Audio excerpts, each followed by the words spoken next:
Discutir a relatividade geral, nós vamos começar descrevendo um sistema de coordenadas. Vamos começar num sistema bem simples, dado por um plano bidimensional x e y. Então aqui está o meu plano de coordenadas, aqui é o meu eixo y, aqui é o meu eixo x. E nosso interesse está em o seguinte: dado dois pontos, colocar um ponto na origem que eu vou chamar de O, e um outro ponto que eu vou chamar de ponto P, eu quero determinar a distância de O até P nesse meu plano bidimensional. Essa distância entre os pontos nós podemos chamar de ΔS. Então o que eu quero calcular é quanto que vale esse ΔS. É bem simples fazer isso, nós sabemos com a matemática lá do ensino médio. Eu posso tomar as coordenadas desses pontos, ou seja, ver quanto que ele mede em x e em y, e aí eu vejo que do ponto O da origem até a coordenada x, eu tenho um valor que vai ser dado pela variação de ΔX. Já de O até a coordenada em y, eu vou ter uma distância vertical ali dada por ΔY. Dessa maneira, a distância do ponto O até o ponto P vai ser fornecida pelo que a gente chama de Teorema de Pitágoras, pelo que a gente chamava, de Teorema de Pitágoras. Então, na verdade, o que diz o Teorema de Pitágoras? Que a hipotenusa do triângulo, que eu tenho um triângulo, que a hipotenusa do triângulo é igual à soma do quadrado dos catetos daquele triângulo. Então perceba que numa superfície bidimensional, a distância entre dois pontos é o nosso famoso Teorema de Pitágoras. O que a gente faz em relatividade muitas vezes é mudar de um sistema de coordenadas para outro sistema de coordenadas. Por exemplo, estamos trabalhando no sistema de coordenadas XY, mas digamos que eu pegue e rotacione o meu sistema XY de modo que eu vá para um outro sistema de coordenadas x' e y'. Por exemplo, deixa eu pegar uma outra cor aqui. Por exemplo, eu rotacionei, então meu eixo x' é esse e meu eixo y' é esse daqui. Então eu rotacionei o meu sistema de coordenadas. O que acontece quando eu rotaciono o meu sistema de coordenadas? Ora, se você parar para refletir um pouquinho, você vai ver que, embora eu rotacionei os meus eixos, a distância entre os pontos não se altera. Isso quer dizer que se eu for calcular a distância ΔS' agora, eu vou obter o quê? ΔX', porque o Teorema de Pitágoras continua valendo para esse novo sistema x' e y', mais ΔY' ao quadrado. Mas, como eu disse, a distância não vai variar pelo simples fato de eu rotacionar o meu sistema de coordenadas. Então, a gente vai ver que ΔS' nada mais é do que o próprio ΔS. A gente diz, então, que a distância ΔS ela é uma invariante sobre uma aplicação de uma rotação. ΔS não varia, tá? A distância entre dois pontos não varia. Aqui tem que ficar claro que eu tomei apenas dois eixos coordenados, eu tomei duas dimensões, apenas por simplicidade. Nós vamos fazer agora isso para um caso um pouco mais geral, onde nós tomaremos um terceiro eixo coordenado, x, y, z. Só que quando a gente fala de relatividade, Einstein mostrou para a gente que o tempo também está embutido no nosso sistema de coordenadas. Em outras palavras, nós não podemos apenas nos mover no espaço.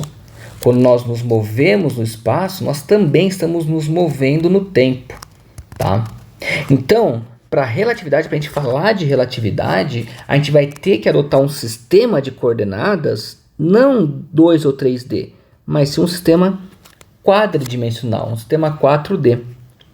E nesse caso, nós vamos escrever que a distância entre dois pontos nesse sistema quadridimensional, ou seja, o nosso Teorema de Pitágoras nesse sistema quadridimensional, vai ser dado por essa expressão: menos c ΔT ao quadrado mais ΔX ao quadrado mais ΔY ao quadrado mais ΔZ ao quadrado. ok? O que nós fizemos aqui? Bom, esses três termos, ΔX, ΔY, ΔZ, nada mais é do que o nosso teorema de Pitágoras, só que agora escrito em termos de uma terceira coordenada. Eu vou chamar esses três termos simplesmente, tá, de ΔR ao quadrado. Então, ΔX ao quadrado mais ΔY ao quadrado mais ΔZ ao quadrado, estou chamando simplesmente de ΔE. Esse R é uma coordenada geral de posição. A grande diferença agora está nesse termo aqui, no menos C ΔT ao quadrado. Tá? O sinal de negativo é o que a gente chama de assinatura da nossa métrica. A gente vai daqui a pouco introduzir o conceito de métrica, e esse sinal de menos ele é uma assinatura. Há quem prefira deixar, na verdade, C ΔT como positivo e os termos espaciais como sendo negativo. Tá? Pode fazer assim também, mas aqui nós vamos adotar essa assinatura, onde a primeira coordenada é negativa. Por que a gente multiplicou C ΔT? Bom, primeiro, o ΔT entrou na jogada porque eu falei que para a relatividade de Einstein, o tempo ele acompanha o espaço, tá? Eu não posso simplesmente tratar o espaço e tempo como sendo coisas distintas. Einstein nos mostrou que tempo e espaço eles estão intimamente relacionados, indo totalmente contrário à física newtoniana. Então esse ΔT é a coordenada temporal. Só que, ora, lembra que nós estamos calculando a distância entre dois pontos. E calcular a distância entre dois pontos, agora em termos da relatividade, não é calcular simplesmente a distância espacial, mas nós também vamos calcular em termos da distância temporal. Então esse ΔT entra na jogada. Mas, ora, ΔS, que é a distância, ele é medido em metro, certo? Só que tempo não é medido em metro, tempo é medido em segundos. Então não tem como eu somar segundo com metro. Eu só posso somar metro com metro, segundo com segundo e assim vai. Então o que a gente faz? A gente multiplica o tempo por uma constante C. De modo que essa constante ela tem unidade de metro por segundo. Então a gente vai ver que C ΔT tem unidade de metro. Então essa constante C ela aparece, né, ela surge e multiplica no ΔT para manter as unidades de medida de modo que nós podemos calcular. Essa constante C nada mais é do que, como nós veremos mais adiante, nada mais é do que a velocidade da luz. Tá? Então, a constante C ela aparece aqui como um fator de conversão de tempo para metro. Tá bom? Que fique claro que na física mais avançada aí, principalmente relatividade e física de partículas, a gente adota o C como sendo 1, tá bom? Então, muitas vezes o C ΔT ele vai ser escrito simplesmente como ΔT. Porque estamos trabalhando com um sistema de unidades, chamado de unidades naturais ali, onde C vale 1. Beleza? Mas lembre-se que se a gente for trabalhar no sistema internacional, no SI, a gente tem que trabalhar com C como valendo 3 vezes 10 elevado à oitava metros por segundo. Mas como a gente vai trabalhar num sistema um pouco mais sutil para facilitar nossos cálculos, a gente vai adotar C igual a 1. Ok? Mas por hora a gente vai manter a unidade de C. Daqui a pouco a gente vai tirar o C da jogada. Então olha só. A distância entre dois pontos pode ser escrita como menos C ΔT ao quadrado mais ΔR ao quadrado. O que a gente vai fazer agora é buscar maneiras mais bonitas de escrever essas coisas todas que estão aparecendo aí. Tá? Como vai aparecer muitos valores, vão surgir muitos valores, nós vamos trabalhar com várias constantes, com várias grandezas ali, com várias coordenadas. É interessante nós adotarmos uma notação de modo que a gente resuma o máximo possível a nossa escrita. Então o que nós faremos agora é adotar a chamada notação de índices. E essa notação de índice, ela busca, como eu falei, resumir a escrita. Na notação de índice, uma coordenada qualquer, seja lá de tempo ou espaço, ela vai ser generalizada por um x elevado a um mi, tá? Pessoal, não é que x está de fato elevado. Isso não é a mesma coisa que x vezes x, mi vezes. Não é isso, tá? Esse mi, esse x elevado a mi, esse mi, na verdade, é um índice, tá bom? Vamos ver o que significa. Esse índice, sendo um índice grego, aqui é outra regra que a gente vai adotar, índices gregos, eles correm de 0 até 3. Então, por exemplo, quais valores eu posso ter aqui? Eu posso ter o x elevado a 0, x elevado a 1, x elevado a 2 e x elevado a 3. Só que, de novo, tá? Embora eu estou falando x elevado a 0, x elevado a 1, não são potências, tá? Isso aqui não são expoentes, não é x elevado ao expoente 0, x elevado ao expoente 1. Não. Quer dizer que o índice de x no primeiro caso é 0, o índice de x é 1, o índice de x é 2 e o índice de x é 3. Beleza? É isso que quer dizer. E o que acontece quando eu ver um x cujo índice é 0? Quando o índice for 0, eu sei que eu estarei trabalhando com a primeira coordenada de ΔS. E a primeira coordenada de ΔS, que faltou um ΔT, é a coordenada temporal. Então, o x para índice 0 é CΔT. Não, aqui sim, aqui eu vou deixar só CT. Não apareceu ainda o ΔX, então eu vou deixar simplesmente CT. X elevado a 1. Quando aparecer x elevado a 1, significa que eu estou trabalhando na primeira coordenada espacial, que é o meu x de fato. Quando o x, quando o fator ali, o índice for 2, de novo, tá? Eu estou falando x elevado a 1, x elevado a 2, mas não é potências, tá? Não são expoentes. Então, releve aí. Então, x elevado a 2, o índice x de x sendo 2, representa a segunda coordenada espacial, que é o y. E se o índice de x for 3, eu terei a terceira coordenada, que é z, ok? Então, essa primeira notação de índices, quando nós temos índices gregos, nós podemos também trabalhar com índices não gregos, mas índices latinos, ou seja, onde o expoente ali, expoente entre aspas, tá? Onde o índice ali, ele corre somente de 1 até 3. Aqui ele corria de 0 até 3, agora está correndo de 1 até 3. Quando a gente fala correr de 1 até 3, quer dizer que a gente está tirando fora a coordenada temporal. Então, quando eu tiver o índice valendo 1, essa é a coordenada espacial x. Quando o índice valer 2, essa é a coordenada espacial y. E com o índice valendo 3, é a coordenada espacial z. Ou seja, quando o índice for grego, eu terei, de fato, coordenadas espaço-temporais. Quando o índice for latino, eu tiro a coordenada temporal ali, tá bom? Bom, aqui a gente vai introduzir agora um conceito importantíssimo da relatividade, que é o conceito de métrica, tá? O que é a métrica? A gente pode dizer que as coordenadas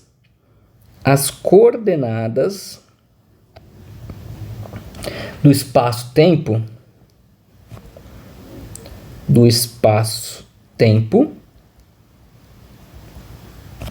são descritas pela métrica.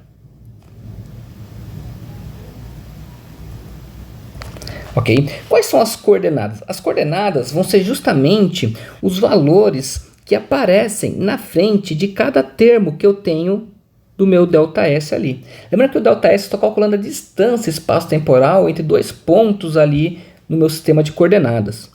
Então, as coordenadas, elas vão ser, na verdade, o que está na frente de cada termo. O que está na frente de CΔT, o que está na frente de CΔX, CΔY e CΔZ, ok? A métrica, a gente vai escrever ela, por enquanto, desse jeito, eta mini. De novo, eu tenho dois índices aqui. Agora eu tenho o índice mi e o índice ni. O eta, ele representa a métrica, tá? A gente vai escrever isso em termos de uma matriz 4x4, onde a primeira linha será dado pelos índices correndo, deixa eu fazer mais aqui embaixo, pelos índices correndo sempre de 0 até 3. Então aqui eu vou ter 0, 0, aqui eu vou ter 0, 1, 0, 2, 0, 3. Na segunda linha, eu terei correndo de 1, 0, 1, 2, 1, 3. Na terceira linha, 2, 0, 2, 1, 2, 2, 2, 3. Opa, coloquei 3, 3. 2, 3. E na última linha, 3, 0, 3, 1, 3, 2 e 3, 3. O que tem que ficar claro aqui é que quando a gente escreve em termos de uma métrica, existe uma soma implícita entre os índices mi e ni. O que quer dizer uma soma implícita entre os índices mi e ni? Que existe um delta de Kronecker entre esses dois índices. Isso quer dizer que quando os índices forem iguais, nós teremos o resultado retornando o valor 1. Quando os índices forem diferentes, é o valor 0. Em outras palavras, a gente só vai somar índices iguais. Índices que não forem iguais, eles retornam o valor 0. Tá? Agora, vamos lá. Eta 0, 0. O eta 0, 0. 0, 0 representa que eu estou na coordenada 0, coordenada do tempo, CT. O que eu tenho na frente da coordenada CT? Eu tenho o menos, certo? Como não tem mais nenhum outro número, eu sei que esse menos nada mais é do que menos 1.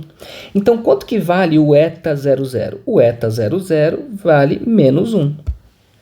Quanto que vale o eta 01? O eta 01 seria uma coordenada CTX. Eu não tenho nenhuma coordenada CTX aparecendo aqui no ΔX. Lógico, né? Porque como eu falei, se mi é diferente de ni, o resultado retorna 0. Então, o índice 0, 1 é 0, porque mi vale 0, eta vale 1. Então, esse índice aqui vale 0. Novamente, ó, eta 02, os índices são diferentes. Se os índices são diferentes, eta 02 vale 0. Da mesma maneira, eta 03. Para a linha de baixo, eta 10. Eta 10, índices diferentes, vale 0. Eta 11. Olha só. Eta 11. Como eu estou falando de eta 11, olha, quando x ali vale 1, né, quando o índice de x é 1, eu estou na coordenada espacial x. Então, o que eu tenho aqui na frente do x? Eu tenho o sinal de mais. Como não tem nenhum outro número, é 1, só que positivo. E a gente continua. Eta 12, índices diferentes é 0. Eta 13, índice diferente é 0. Seguindo a mesma linha de raciocínio, a gente vai ver que quando eu chegar em eta 22, que diz respeito à coordenada y, eu também vou ter o número 1. Olha aqui, ó. Para a coordenada y, eu tenho o sinal positivo. Eta 23 vale 0. Eta 30 vale 0. Eta 31 vale 0. Eta 32 vale 0. E por fim, eta 33, que é para a coordenada z, eu tenho aqui também o sinal positivo. Então, aqui vale 1. Então, essa daqui é a minha métrica que descreve um espaço-tempo quadridimensional, né? O espaço-tempo aqui eu trabalhando de novo com uma coordenada temporal e 3 coordenadas espaciais, então é um espaço-tempo quadridimensional, onde o primeiro termo diz respeito à coordenada c, t, e os outros termos x, y e z, ok? Essa métrica, que representa um espaço plano, é o que a gente chama de métrica de Minkowski. Então, esse eta mini, dado por essa matriz diagonal, onde os elementos da diagonal principal são menos 1, 1, 1 e 1, é o que a gente chama de métrica de Minkowski. E essa métrica de Minkowski, ela descreve para a gente um espaço plano, ok? Olha só que interessante, quando a gente usa essa notação de métrica, a gente pode escrever a distância entre dois pontos de uma maneira muito mais bonita e muito mais resumida. Então, ΔS ao quadrado, como que eu posso escrever o ΔS ao quadrado agora? Nada vai mais ser do que a minha métrica, eta mini, vezes ΔX avaliado no primeiro índice mi, ΔX avaliado no segundo índice ni. Então, de novo, tá? Eu tenho uma soma implícita, onde eu só vou somar índices iguais. Então, olha só, a gente já sabe que o eta mini, ou melhor, né, que o eta mini, quando o mi vale 0 e o ni vale 0, isso retorna o valor menos 1.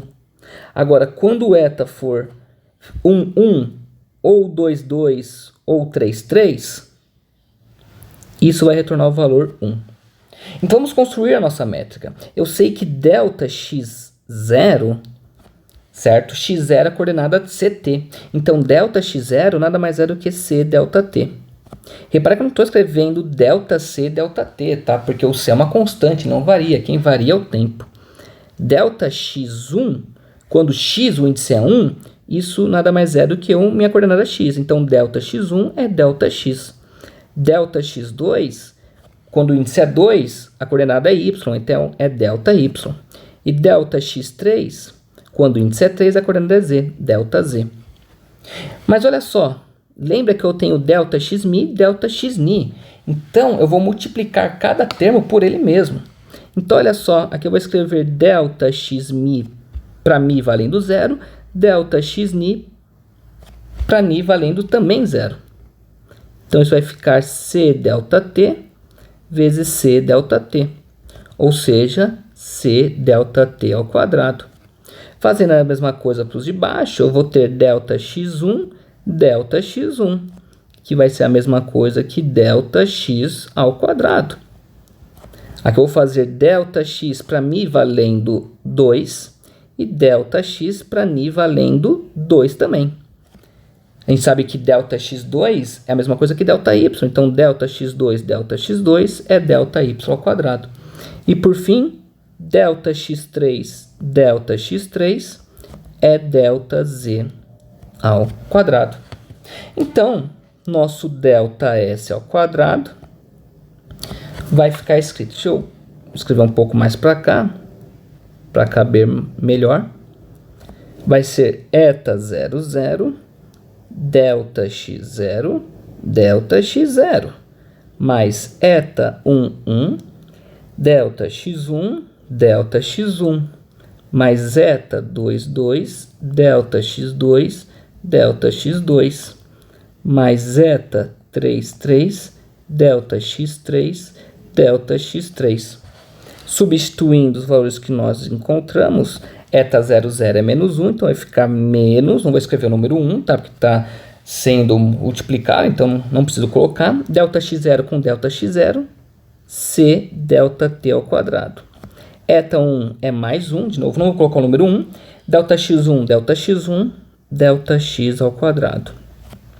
Eta 2, 2 também é um positivo. ΔX2, ΔX2, ΔY ao quadrado. E por fim, eta 3, 3 é um positivo. ΔX3, ΔX3, ΔZ ao quadrado.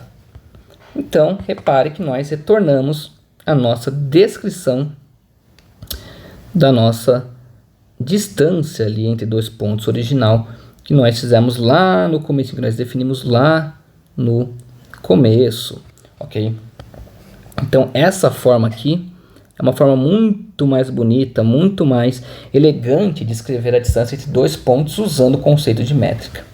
O que a gente pode fazer depois é trabalhar com intervalos, não intervalos muito grandes, mas sim intervalos infinitesimais, de modo que o nosso ΔXmi se transforme num dXmi, algo mais discreto. Nessa notação, o nosso ΔS ao quadrado vai passar a ser ds ao quadrado, eta mini, dxmi, dxni, ok? Então, essa daqui vai ser a nossa forma infinitesimal, né, de escrever a distância entre dois pontos ali, ok? Então, essa daqui foi a nossa primeira lição a respeito aí de relatividade geral. Já aprendemos então a escrever a distância entre dois pontos num espaço-tempo usando uma métrica específica, que nós começamos com a métrica de Minkowski, mas mais para frente surgirão outras métricas aqui. Mas como estamos iniciando os estudos de um espaço plano, de um espaço-tempo plano, então a métrica que vai nos satisfazer aí é a métrica de Minkowski.